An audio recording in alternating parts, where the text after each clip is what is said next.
नमस्कार, मैं चुनचुन कुमार। स्वागत है झारखंडी हिंदी न्यूज पर। चलिए जानते हैं आज की छोटी बड़ी सभी महत्वपूर्ण खबरों को। 10वीं व 12वीं की कक्षा शुरू करने में जुटा शिक्षा विभाग, सभी स्कूलों को कोऑर्डिनेटर प्रतिनियुक्त करने का निर्देश। झारखंड के सभी कोटि के विद्यालयों में 10वीं एवं 12वीं कक्षा की पढ़ाई स्कूलों में प्रारंभ होना है। इसमें छात्रों की उपस्थिति ऐच्छिक है। इसमें छात्र ऑनलाइन और ऑफलाइन दोनों में कोई भी विकल्प के तहत पढ़ाई कर सकते हैं। इस आलोक में सभी निजी एवं सरकारी स्कूलों में एक समन्वयक की प्रतिनियुक्ति की जानी है। प्रतिनियुक्ति समन्वयक स्कूल और छात्रों से जुड़ी महत्वपूर्ण जानकारी जिला शिक्षा पदाधिकारी कार्यालय में उपलब्ध कराएंगे। वाहनों पर नेम प्लेट लगाने पर झारखंड हाईकोर्ट ने जताई नाराजगी, राज्य सरकार को दिया विस्तृत रिपोर्ट पेश करने का आदेश।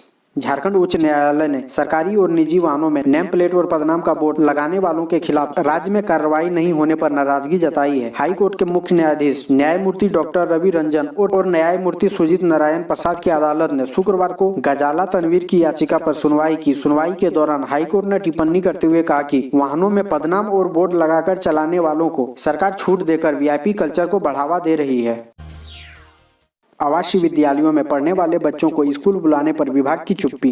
सोमवार से 10वीं और 12वीं के लिए धनबाद जिले के 129 सरकारी और करीब इतने ही प्राइवेट स्कूल खुल जाएंगे, लेकिन करीब 2 दर्जन से भी अधिक आवासीय स्कूल नहीं खुलेंगे। आपदा प्रबंधन विभाग ने आवासीय विद्यालयों को खोलने का जिक्र ही नहीं किया है, जिसके कारण शिक्षा विभाग ने इन आवासीय विद्यालयों में पढ़ने वाले बच्चों को स्कूल बुलाने पर चुप्पी साध ली है। कोरोना संक्रमण काल में जिस प्रकार डिजिटल कंटेंट और ऑनलाइन पढ़ाई इन स्कूलों में चल रही थी, वह जारी रहेगी। कोरोना से लड़ने में पीछे नहीं है झारखंड। 1 लाख लोगों को 7,000 वैक्सीनेटर देंगे टीका। जानिए क्या है तैयारी। निकट भविष्य में कोरोना की वैक्सीन के आने की संभावना को देखते हुए झारखंड अपनी तैयारियां पूरी कर चुका है। टीकाकरण के लिए प्रशिक्षण का कार्य भी पूरा हो चुका है। शुरुआती चरण में झारखंड में 7,000 वैक्सीनेटर 1 लाख लोगों को कोरोना का टीका लगाएंगे। स्वास्थ्य विभाग के NHM के अभियान निदेशक रविशंकर शुक्ला ने इसकी पुष्टि की है। इधर स्वास्थ्य विभाग के टीकाकरण प्रभारी डॉक्टर अमर कुमार मिश्रा ने बताया कि झारखंड में पहले चरण में 1,02,200 हेल्थ वर्करों को टीका दिया जाना है। इनकी सूची भारत सरकार को भेज दी गई है। 4 जनवरी से खुल रहे हैं निजी स्कूल, अभिभावकों को देना होगा यह पत्र। कोरोना का संक्रमण अब भी जारी है, हालांकि नए मामले लगातार कम हो रहे हैं। इसे देख झारखंड सरकार ने 10वीं और 12वीं के विद्यार्थियों के लिए 21 दिसंबर से स्कूल खोलने के आदेश दिए हैं। प्राइवेट स्कूल में 23 दिसंबर से सर्दी व क्रिसमस की छुट्टी होती है। इस वजह से इस आदेश के बाद भी स्कूलों में फिलहाल क्लास नहीं लगेगी। Jamshedpur unaided private school association ने निर्णय लिया है कि अब नए साल में 4 जनवरी से प्राइवेट स्कूल खुलेंगे। अभी नहीं खुलेंगे कस्तूरबा स्कूल। 21 दिसंबर से 2337 हाई स्कूलों में पढ़ाई शुरू। जानिए शिक्षा विभाग का आदेश।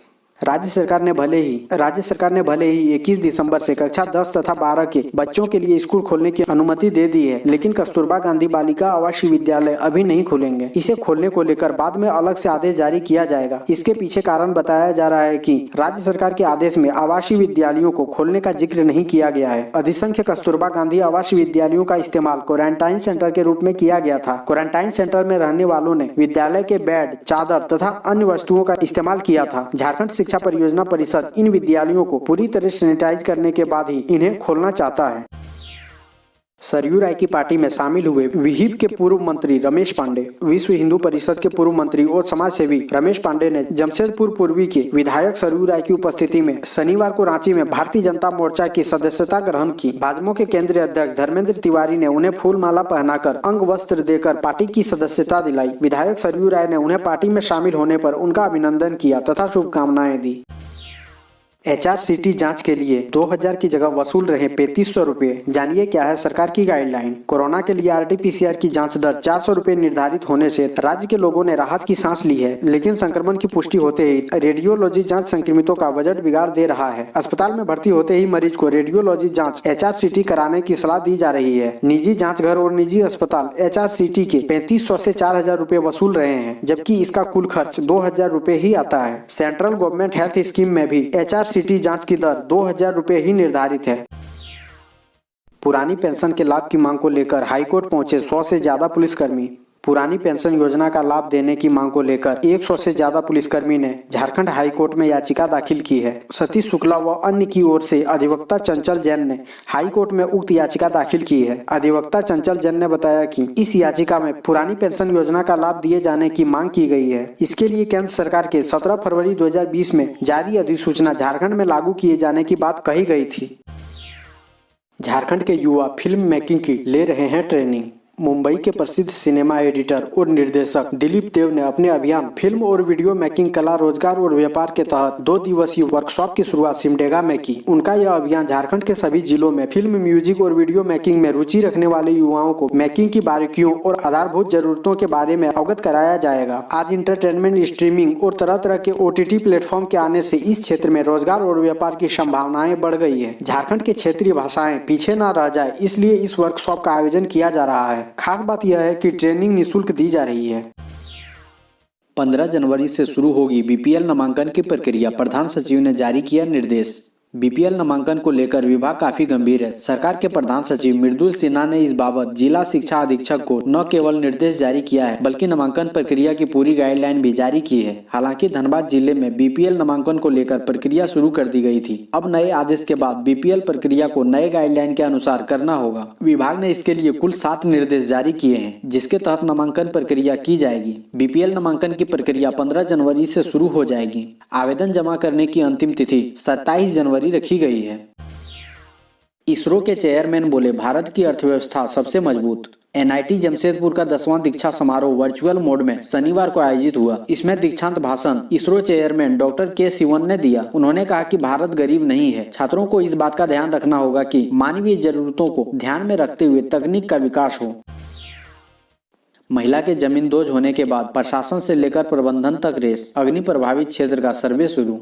BCCL के कुसुंडा क्षेत्र संख्या 6 धनसार कोलियरी अंतर्गत इंडस्ट्री विश्वकर्मा परियोजना के पास शुक्रवार की सुबह 30 वर्षीय कल्याणी देवी के जमींदोज होने की घटना के बाद जिला प्रशासन गंभीर हो गया है। DC उमाशंकर सिंह ने मामले को गंभीरता से लेते हुए झरिया के CO राजेश कुमार से इंडस्ट्री भूली क्वार्टर गोरखपुरिया धोड़ा अग्नि प्रभावित क्षेत्र में रहने वाले लोगों की रिपोर्ट मांगी है। DC के आदेश पर CO ने शनिवार को झरिया अंचल कार्यालय के राजस्व उप निरीक्षक राजेश कुमार यादव को मौके पर सर्वे के लिए भेजा है। खतरनाक क्षेत्र में रहने वाले लोगों का सर्वे का काम शुरू हो गया है।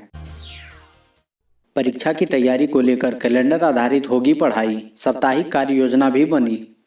JCERT के आदेशानुसार रांची जिला शिक्षा पदाधिकारी ने सभी प्रखंड शिक्षा प्रसार पदाधिकारियों को निर्देश दिया है कि कक्षा 1 से 8वीं के लिए पाठ्यक्रम पुनरावृत्ति सह अच्छादन कैलेंडर तैयार किया गया है, जिसे छात्रों को उपलब्ध कराएं। परीक्षा की बेहतर तैयारी को लेकर इसे बनाया गया है। कैलेंडर के माध्यम से शिक्षकों को शिक्षण अधिगम की संक्षिप्त एवं ठोस रूपरेखा प्राप्त होगी तथा विद्यार्थियों को स्वयं अध्ययन में सहूलियत होगी। उत्तरी छोटा नागपुर के मामले अब सुने जाएंगे दुमका में। झुमरी, तिलैया, कोडरमा समेत उत्तरी छोटा नागपुर के हजारीबाग, चतरा, रामगढ़, गिरिडीह, बोकारो एवं धनबाद सहित संथाल परगना के 6 जिलों में श्रम उल्लंघन के मामले में सहायक श्रम आयुक्त के स्तर से पारित आदेशों के खिलाफ रांची के बजाय दुमका में होगी। इसके लिए दुमका में अपर श्रमायुक्त की पदस्थापना की गई है। उत्तरी छोटा नागपुर के मामले अब दुमका में सुने जाएंगे। कोडरमा के लोगों को भी अपर श्रमायुक्त कार्यालय में अपनी अपील करनी पड़ेगी। अपर श्रम आयुक्त श्याम सुंदर पाठक ने दूरभाष पर बताया कि सरकार द्वारा अधिसूचना जारी होने के बाद दुमका स्थित कार्यालय में कार्य शुरू हो गया है। सीरम इंस्टीट्यूट ने कहा, अगले साल वैक्सीन वितरण में भारत को चाहिए वित्तीय मदद। पुणे स्थित वैक्सीन निर्माता सीरम इंस्टीट्यूट ऑफ इंडिया ने शनिवार को कहा कि देश में कोविड वैक्सीन वितरण के लिए 80,000 करोड़ रुपए की फंडिंग की आवश्यकता होगी। इसने ऑक्सफोर्ड एस्ट्रेजेनेका वैक्सीन के निर्माण के लिए एस्ट्रेजेनेका के साथ पार्टनरशिप की। केंद्र सरकार ने पहले चरण में करीब 30 करोड़ लोगों को वैक्सीन लगाने की योजना बनाई। सीरम इंस्टीट्यूट के एग्जीक्यूटिव डायरेक्टर डॉक्टर सतीश रावेतकर ने कहा, व्यापक स्तर पर वितरण के लिए भारत को पर्याप्त पावर सप्लाई का इंतजाम करना होगा ताकि देश के सुदूर हिस्सों में वैक्सीन के लिए आवश्यक तापमान को बरकरार रखा जा सके। स्वास्थ्य मंत्री डॉक्टर हर्षवर्धन बोले, 6 से 7 महीनों में 30 करोड़ लोगों को कोरोना वैक्सीन लगाने की होगी क्षमता। केंद्रीय स्वास्थ्य मंत्री हर्षवर्धन ने शनिवार को कहा कि देश के वैज्ञानिक और स्वास्थ्य विशेषज्ञ कोरोना के खिलाफ स्वदेशी वैक्सीन विकसित करने पर काम कर रहे हैं और अगले 6 से 7 महीनों में भारत में लगभग 30 करोड़ लोगों को टीका लगाने की क्षमता होगी। उन्होंने यह भी कहा कि जल्द ही कुछ वैक्सीन के इमरजेंसी इस्तेमाल की मंजूरी दे दी जाएगी। डॉक्टर हर्षवर्धन कोरोना पर मंत्री समूह की 22वीं बैठक को संबोधित कर रहे थे। 281 वाहनों को 15 दिनों के अंदर रिन्यूअल कराना होगा रजिस्ट्रेशन, वरना अधिनियम 1988 के सुसंगत धाराओं के तहत कार्रवाई की जाएगी। अगर आप चारपहिया वाहन चलाते हैं, आपके वाहन के रजिस्ट्रेशन का 15 साल पूरा हो चुका है तो तुरंत DTO कार्यालय जाकर रजिस्ट्रेशन को रिन्यूअल कराएं। अगर आप चूक गए तो आपका वाहन कभी भी सीज हो सकता है। इसको लेकर रांची DTO प्रवीण प्रकाश ने 281 चारपहिया वाहनों को नोटिस जारी किया है। इसमें कहा गया है कि जिन निजी वाहन मालिकों द्वारा वाहन की आयु 15 वर्ष पूरा होने के बाद वाहन का रजिस्ट्रेशन रिन्यूअल नहीं कराया है, वे 15 दिनों के अंदर अपने वाहन का रजिस्ट्रेशन के रिन्यूअल के लिए जिला परिवहन कार्यालय में आवेदन जमा कर रजिस्ट्रेशन नवीनीकरण कराना सुनिश्चित करें। ऐसा नहीं करने वालों के खिलाफ मोटर वाहन अधिनियम 1988 के सुसंगत धाराओं के तहत कार्रवाई की जाएगी।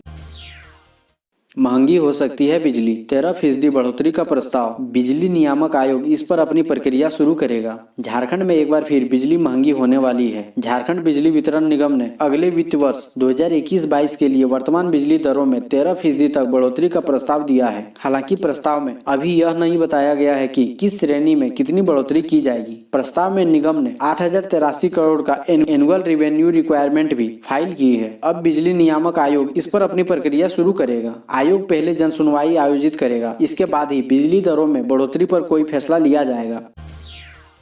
मोहराबादी मैदान में धरना प्रदर्शन पर लगी रोक, धारा 144 लागू।